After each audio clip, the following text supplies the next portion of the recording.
Dear student, आज हम लोग पढ़ेंगे मैग्नेट।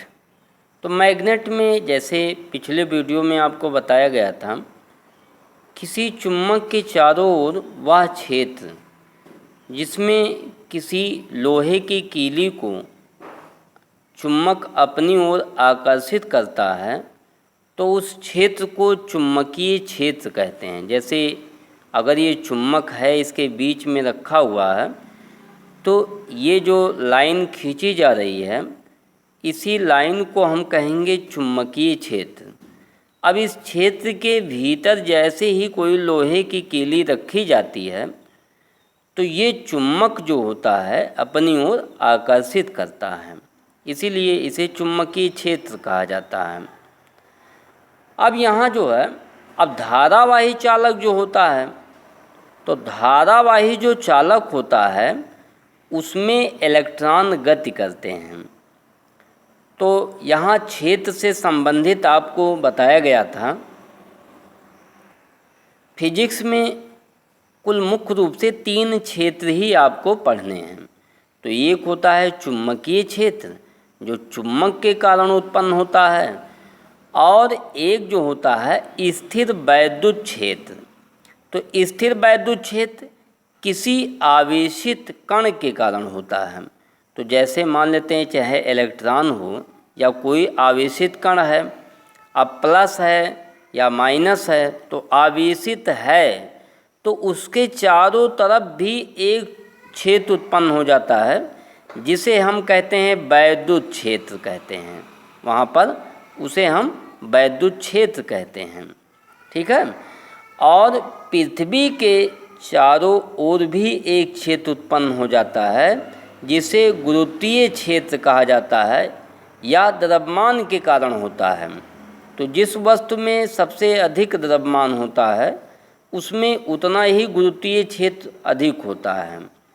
जिस वस्तु में अगर द्रव्यमान की मात्रा कम है, तो उसमें कम क्षेत्र उत्पन्न होगा। तो यहाँ पर अगर ज़्यादा आवेशित कण है, तो वो प्रबल वैद्युत क्षेत्र उत्पन्न करेगा।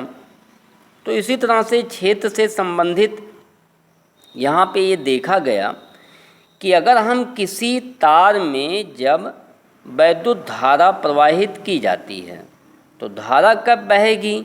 जब उसमें इलेक्ट्रॉन गति करते हैं। तो उसमें क्या होते हैं, धारावाही चालक में यानी किसी कंडक्टर में फ्री इलेक्ट्रॉन होते हैं। तो फ्री इलेक्ट्रॉन जो है, जब इनको एनर्जी मिलती है तो ये गतिमान हो जाते हैं। तो अब ये जब गति करते हैं, तो जो चालक में मुक्त इलेक्ट्रॉन गति करता है, तो उस गति के कारण भी चुम्बकीय क्षेत्र ही उत्पन्न होता है। तो चुम्बकीय क्षेत्र जो है, तो धारावाही चालक भी क्या उत्पन्न कर देता है अपने चारों तरफ? चुम्बकीय क्षेत्र। तो उसमें गतिमान कौन होता है? उसमें मुक्त इलेक्ट्रॉन होता है। तो ये मुक्त इलेक्ट्रॉन जो होता है, किसी चालक में एक चुम्बकीय क्षेत्र उत्पन्न कर देता है। तो इसे सबसे पहले किस वैज्ञानिक ने बताया?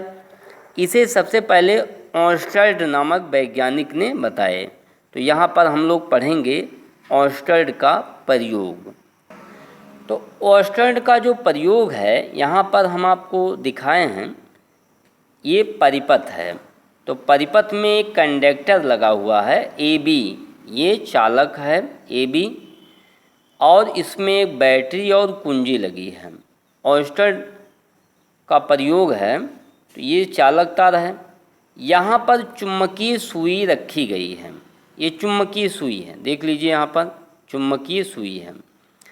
तो जब हम इस कुंजी को ऑफ करते हैं, तो ये कुंजी जब ऑफ है, तो इस परिपथ में कोई धारा नहीं प्रवाहित होती है। तो चुम्बकीय सुई इस डायरेक्शन में है।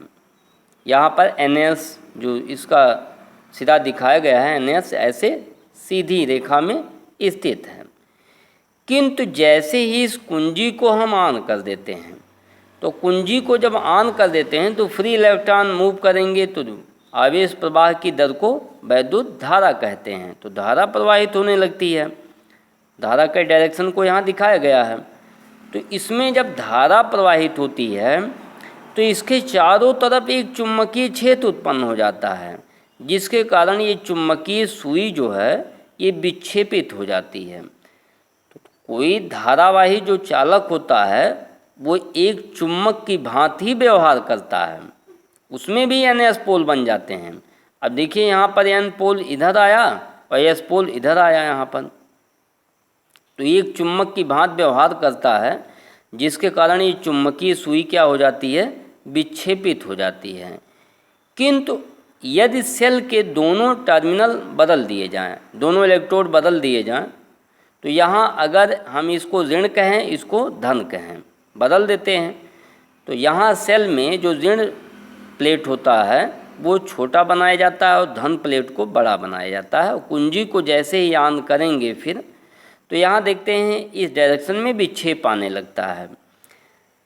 तो ओंस्टेड के प्रयोग से सिद्ध हो जाता है कि जब किसी हम चालक में वैद्युत धारा प्रवाहित करते हैं या गतिमान आवेश अपने चारों ओर एक चुंबकीय क्षेत्र ही उत्पन्न करता है, तो यहाँ पर जो चालक होता है उसमें गतिमान आवेश होता है, फ्री इलेक्ट्रॉन जिसको हम कहते हैं, तो उसके चारों तरफ क्या उत्पन्न कर देता है, एक चुंबकीय क्षेत्र उत्पन्न कर देता है। ठीक है। अब इस चुंबकीय क्षेत्र का मान ज्ञात करने के लिए बायो-सैवर्ट का नियम पढ़ेंगे। तो बायो-सैवर्ट नामक वैज्ञानिक ने बताया कि चुंबकीय क्षेत्र ये जो उत्पन्न हो रहा है ये किन किन बातों पर निर्भर करता है। तो इस चुंबकीय क्षेत्र का मान ज्ञात करने के लिए बायो-सैवर्ट का नियम पढ़ेंगे नेक्स्ट अगले टॉपिक में। Okay, thank you.